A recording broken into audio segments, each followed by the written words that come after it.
And joining me now is Republican Senator Lindsey Graham of South Carolina. Senator Graham, welcome back to Meet the Press. Thank you very much. Thanks for being here in person. I want to start by talking about former President Trump's rhetoric in these closing days of the campaign. He's been intensifying his attacks against his opponents. Take a listen to a little bit of what he's had to say.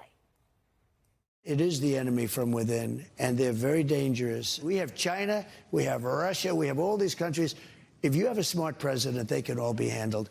The more difficult are, the Pelosi's, these people, they're so sick and they're so evil.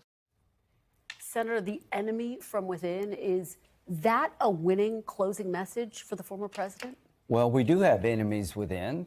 We've got an Afghan national who's going to attack us on Election Day. But as to the Democratic agenda, I think it will change America fundamentally. That they want to pack the court, they want to go to 13-9, they want to eliminate the Electoral College. They want to make D.C. and Puerto Rico states. So, yeah, I think their agenda is really radical. But when you talk about rhetoric, you got to remember they tried to blow his head off. There's one candidate in this race who's been shot at and hit in the ear, and we're lucky they didn't blow his head off.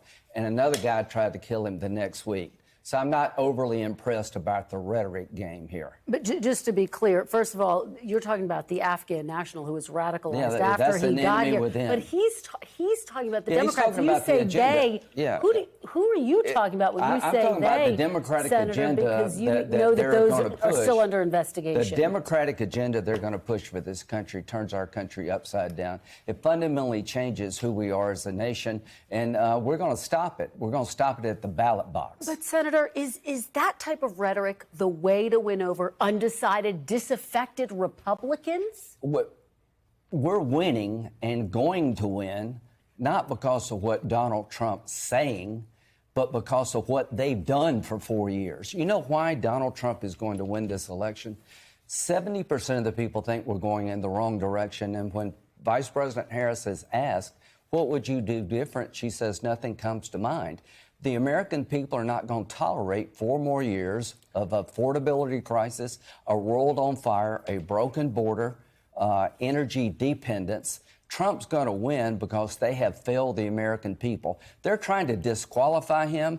Have you heard lately, let me tell you why you should vote for me because I'm going to make your life better? No, it's all about Trump. They got no other game to play. Let me tell you what retired 4-star General Mark Milley, someone who you have praised in the past, has had to say about Donald Trump. Of course, he's Donald Trump's former chairman of the Joint Chiefs of Staff. He told Bob Woodward in a new book, quote, "No one has ever been as dangerous to this country as Donald Trump.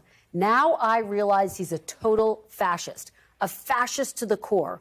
Why shouldn't voters trust Donald Trump's top general on this, Senator?" He has a right to his opinion. But this is the man who oversaw 20 years of training of the Afghan Iraqi army that folded like a cheap suit. I like General Milley, but I disagree with him. You know what I fear? I fear 4 more years of Biden-Harris policy.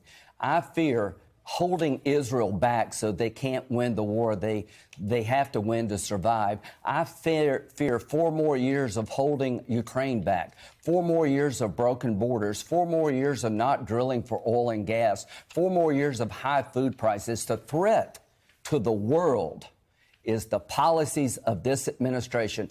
To General Milley, you have a right to your opinion, but I don't fear Donald Trump.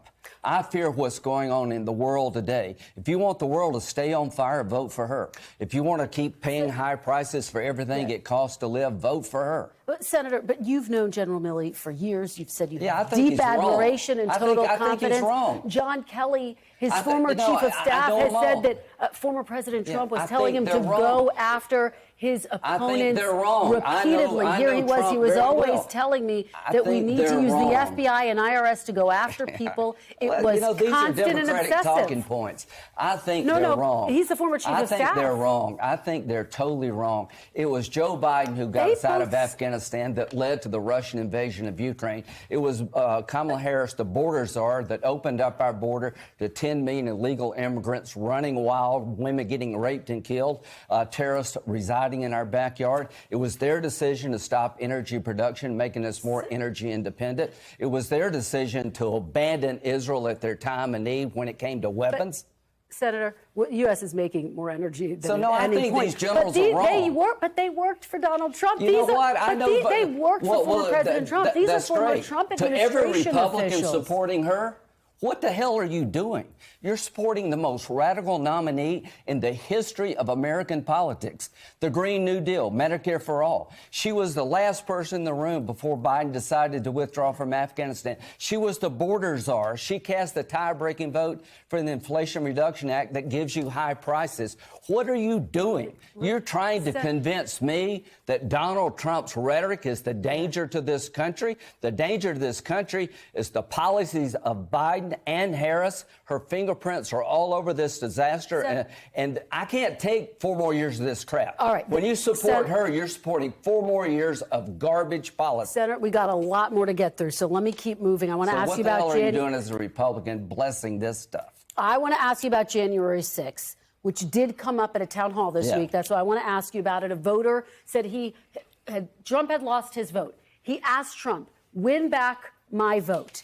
Trump called it a day of love. Senator, you were there for January 6th. Lawmakers running for their lives. More than 140 law enforcement officials injured that day. Some were beaten with baseball bats and flagpoles. Is that what you consider a day of love, Senator? Most people didn't enter the Capitol. The ones who did need to be punished. Most people came up there, thought the election was stolen. At the end of the day, the people who broke into the Capitol being punished, I support that. But here we are 16 days from the election, and you haven't asked me one question about how Kamala Harris is going to get America on the right track. Well, I'm going to talk because to Josh she has Shapiro no plan. I'm going to talk to Josh Shapiro about that, but wait a minute. You're trying, all the questions have been about Donald Trump's rhetoric. They haven't been about how do we make America safe and prosperous again. They have no plan. President Trump does. But Senator, just to a day of love. We're going to get to foreign policy, but I just heard to a exactly day of love. what Do you agree with that? Do you agree with it? The people there, most people there didn't attack the Capitol. They came out of love of the country. The people who did attack the Capitol, you know, they're in jail. That's where they need to be. 160 people have pleaded guilty Why for their is actions Trump that day. doing so well? Let me ask you about the Middle East. Because people have lost hope in her changing their lives. Let me ask you about the Middle East. They see President Trump's the best chance to get back on track. Senator, that's why he's going to win. All right, let me ask you about the Middle East and the developments significant this week. Of course, Israel announced that it did kill the leader of Hamas, Yahya Sinwar. President Biden on Friday said this is an opportunity to end the war. Do you agree with him? Is there a window here to end the war? There's a window here not only to end the fighting, but to replace Hamas forever. And the way you do that is you have normalization between Saudi Arabia and Israel. With the death of Sinwar, the door is now open to not only find a way to get Israel to turn over Gaza and eventually Lebanon, but to have it replaced by an Arab coalition offering a better life to the Palestinians. I've never been more hopeful that normalization between Saudi Arabia and Israel is possible. I've been working with the Biden administration for a year and a half. I think we're very close. Wow. Very quickly, are you anticipating there will be a counterattack by Israel against Iran soon, Senator? Yes. How soon? Very. Very soon. Within a matter of hours, I don't days? have any direct knowledge, but I know they're serious about hitting back. I think it will be soon. I think it will be a hard hit. But again, the more you can diminish Iran, Hezbollah, and Hamas, better for the region. I think a normalization deal between Saudi Arabia and Israel, which is the key, is more possible than ever. Right. Senator Lindsey Graham. Thank you. Always great to see you. Thank you for being here. Thanks for watching. Stay updated about breaking news and top stories on the NBC News app or follow us on social media.